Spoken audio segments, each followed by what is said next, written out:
Hello friends. Welcome to Car and Life channel. Today we will introduce vehicles Skoda Kodiaq 2017 review. Like it or not, large SUVs are a big deal. More than half of the 50-odd manufacturers that sell cars in Australia offer a large, high-riding, family wagon.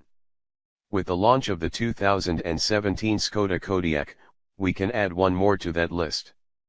Planned to arrive in Australia in mid-2017, the Kodiaq is the first 7-seater for the Czech manufacturer, and the start of a rollout of SUV models due to hit showrooms over the next 4 years. Kodiaq is named after the Kodiak bear which inhabit the Kodiak Islands in Alaska. For some handy dinner table trivia, the car is spelt with AQ not AK as a tribute to Alaska's native Aleutian people who identify an animal by ending its name with AQ. That and there's already a Chevrolet Kodiaq and, you know, lawyers. The bear has been the mascot for the Kodiaq development, being an icon of something that is big, tough, and clever. Ever seen one catch a salmon? One more thing while we are learning stuff, the accent on the encoder is called a Karen, CNTRL and V on a Mac keyboard, and gives the S a sound like SCH. Just pretend you are Sean Connery when you say Skoda, and you can't miss. The big SUV is built on the Volkswagen MQB platform, making it more of a big Volkswagen Tiguan than a small Audi Q7. The first generation car used the MLB platform. This architecture is also utilized by the Skoda Octavia and Superb, and in a pure size comparison, the Kodiaq sits somewhere in the middle.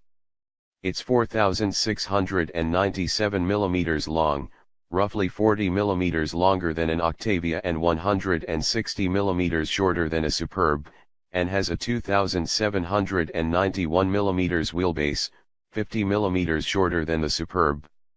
For some category context, the Kodiaq, can't help myself, is almost identical in dimensions to the local Hyundai Santa Fe, which measures 4.7 m long and 1.88 m wide.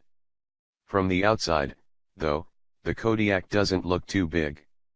The sharp lines and angles give it a very clean and modern look, more like a station wagon than a traditional SUV. The front, with its 10-bar grille, radome nose, high-mounted stacked lamp array and large intake panel below the bumper does take a bit of getting used to. Quite a bit of getting used to, in fact. It's distinctive, no doubt, and elements like the straight LED eyelashes within the lamp housings themselves are pretty cool, but it's not what you would go out and call stunning. The rear too, seems at first to look too wide between the lamps, and ultimately very conservative in its design, but it does grow on you. The lights in particular, which have a crystalline appearance to them, look fantastic. Color and wheel choice make a big difference to the overall appearance of the car, so we'll have to wait to see local launch specification before continuing any style-based judgment. Bottom line, it does look like a Skoda and does hold true to the brand's ethos of being simple, practical, and clever. After all, you don't buy a Skoda to impress with how it looks, although even that is changing. You choose the brand for that simply clever motto. And here, the Kodiaq will both surprise and delight. Skoda claim there are 30 simply clever features around the car. Now, to be fair, they call the powered tailgate one of these features, which might be clever, but isn't really new or special. Luckily, the Kodiaq has plenty of other tricks up its sleeve. Here's a short selection. The lower fog lamps at the front double as cornering lamps. Inside the fuel flap is an ice scraping tool that also works as a magnifying glass. Inside the boot, the interior light detaches to become a torch which is magnetic to stick onto the car. The bottle holders between the front seats have little grips on them which allow you to open a lid of a bottle with one hand. The doors have integrated protection strips that flip out when you open the door, again, not a brand new concept, so that it won't bash on the wall or another car. You can activate a system that picks up the driver's voice from the Bluetooth microphone and pipes it to the rear passengers via the stereo speakers, so you can yell at the kids without yelling at the kids.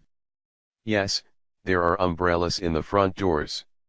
You can remotely activate/deactivate child locks from the driver's seat. The phone tray in the center console has an inbuilt antenna for better reception, plus it will support conductive charging for compatible phones. The best one, however, is a sleep system on the rear passenger headrests, that flip forward, allowing your head to be supported should you want to have a nap in the back. This is combined with a little blanket that clips onto the front headrests, to keep you all warm and snug. This is the right car for lots of clever little items, there to make your life a bit easier and more comfortable. It's not all party tricks, either. The more mundane practicalities of a 7-seat SUV seem to have been well thought out too. Rear leg room is excellent, although not as good as a Superb, plus the bench is split 60/40 on rails to adjust for third-row passenger room. Head and toe room are also great, plus the seats are exceptionally comfortable. The outside rear seats both support ISOFIX seats and have about 10 degrees of recline. You can option a pair of picnic trays on the back of the front seats, but to be honest, they are a bit light and flimsy for our liking. Integrated window blinds are also available. There is a central armrest with cup holders, a USB 12-volt and 230-volt Euro plug outlet in the center console, and rear air conditioning vents with temperature control is part of the standard equipment. The seats can fold 40 hours 20 minutes and 40 seconds as well. Access to the third row is a tilt and slide procedure. The hatches sway isn't huge, and neither is the space, so consider these for children only. Fair to note that I did manage to squeeze in, so it is possible. Back there, you won't find vents, and there's just a single cup holder. The seats themselves are comfy, though, but with the headrests fully deployed you can say goodbye to any rear window vision. The seat belts have a clever roof mounting point for when they aren't in use too. The third row folds 50/50. The load lip on the boot is at a good height, and the door itself is powered. There's a double-sided floor to protect against wet items, a store for the cargo blind when not in use, and even a space-saver spare tire under the floor. In typical Skoda fashion, the tool kit has been well thought out and includes some backup fuses, tweezers to install and remove them, plus the spare wheel rim itself houses the subwoofer for the stereo. Around the boot, as well as the torch, there are remote releases for the second row, and the third row is easy to open and close providing the middle seats haven't been pushed all the way back on their rails. The headrests get stuck against the seat back otherwise. Cargo volume extends from 270 liters with the third row in place, to 630 liters as a 5-seater, and to 2055 liters with all seats folded flat. This gives the Kodiaq the largest cargo space in its class. Practicality upon practicality. It really is a very well thought out car. Up front, a central 8-inch glass-fronted touchscreen takes pride of place in the dashboard. Like the Superb, the infotainment system is similar to a Volkswagen, but has been given a pleasant update by way of sharper graphics and color usage. It offers a predictive function, making contextual menus active as you move your hand toward it. In Europe, this system supports a telemetry and online data services package called Skoda Connect. It isn't known if the Kodiaq will support this when the car launches in Australia, but they are working on it. It's a pity, as this combines back-to-base diagnostics as well as consumer convenience like Google Street View and satellite overlays and mobile app connectivity to check on things like where you parked, or how much fuel is in the tank. Generally, the infotainment system is good. As in the recent Volkswagen models we have reviewed, finding all the functions can take some getting used to, but it is full-featured and fundamentally easy to use. We like the personalization options that let you change everything from each driver's preset distance on the adaptive cruise control, as well as one of 10 ambient lighting colors in the cabin. These can be downloaded to a Skoda Connect customer portal, so that your settings can move with you from car to car. Also up front are twin glove boxes, the lower one is chilled, a center armrest storage cubby, a tray in front of the transmission lever with a USB plug and 12-volt outlet, door bins with high-vis vests in them, and a remote release for the boot. Materials aren't what you'd call premium, but they are generally very nice. There's a solid feel to the switchgear, despite it not being of the most top-shelf quality. That said, it is nicer than I expected it to be. The front seats too are very comfortable and supportive. We sat in both a leather-trimmed car, with lovely perforated seat designs that support heating and ventilation, as well as the leather/Alcantara trimmed car. Both are nice places to spend time, but a standout is the optional lighter leather trim which really lifts the upmarket feel of the cabin. All Australian specification Kodiaks will be 7-seat configurations with all-wheel drive. There will be a choice of a 132 kW/320 Nm 2.0-litre turbocharged petrol engine, which has been revised for the Kodiak, and a 140 kW/400 Nm 2.0-litre turbo diesel which we know from the Superb. The petrol pulls well off the mark, and offers peak torque from 1,400 to 3,940 rpm. Around town, in slower traffic, it responds well and even under heavy load doesn't sound overly raspy. Medium to high-speed acceleration, say 80 to 100 km per hour when overtaking, isn't its strong point, and making any passing moves on a country drive will require a bit of planning, as it just seems to run out of legs in this situation. The petrol does cruise happily though, and we saw fuel consumption in the 9.0 L/100 km range. Of the two power plants though, the diesel is most certainly our pick. Like the petrol motor, it pulls well, down low, offering peak torque between 1,750 and 3,250 rpm. It feels just that little bit more punchy and, when given the same overtaking test in the 80 to 100 km per hour range, performed with greater confidence, meaning less time on the wrong side of the road. Fuel consumption here was under 8.0 L/100 km for our roughly 100 km drive loop. That said, neither is a powerhouse, and when you consider the Hyundai Santa Fe is offered with a 199 kW/318 Nm 3.2-litre petrol V6, it makes the Skoda feel perhaps a bit light on for oomph.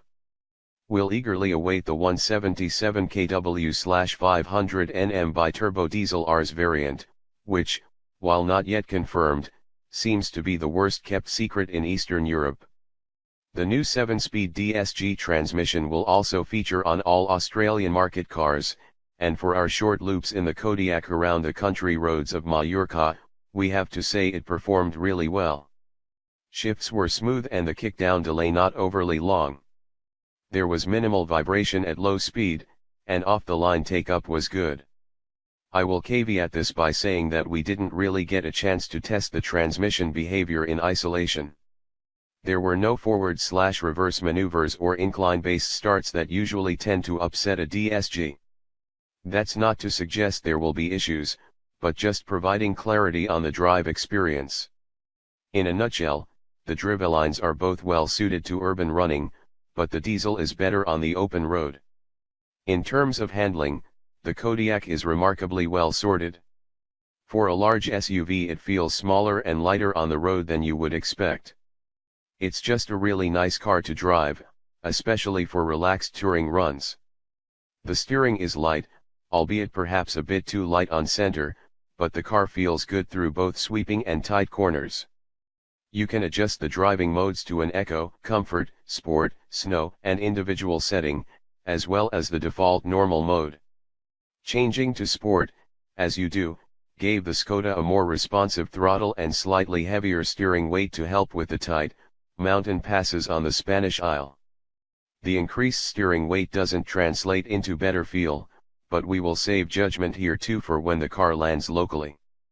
Ride quality is very impressive, and the SUV only really gets upset over sharper edges and bigger gaps in the road. Over speed humps and standard road surface changes, the Kodiak is compliant and ultimately very comfortable. It's quiet, too. We measured just 6.2 dB at 100 km per hour, which is the same as what we recorded in a Jaguar XF. For the most part, the only noise was wind around the mirrors and across the enormous panoramic sunroof. Under the rear wheel arches on the Skoda is a carpet-like coating, which helps keep road noise down. Adaptive cruise control and AEB will be standard features on the car, and the ACC system worked well, even queuing to a stop in city traffic. There's plenty of other cool tech available as an option too, from a 3-dimensional surround view parking camera to a clever trailer reversing assistance system that uses the automatic parking function to help steer the trailer in the right direction.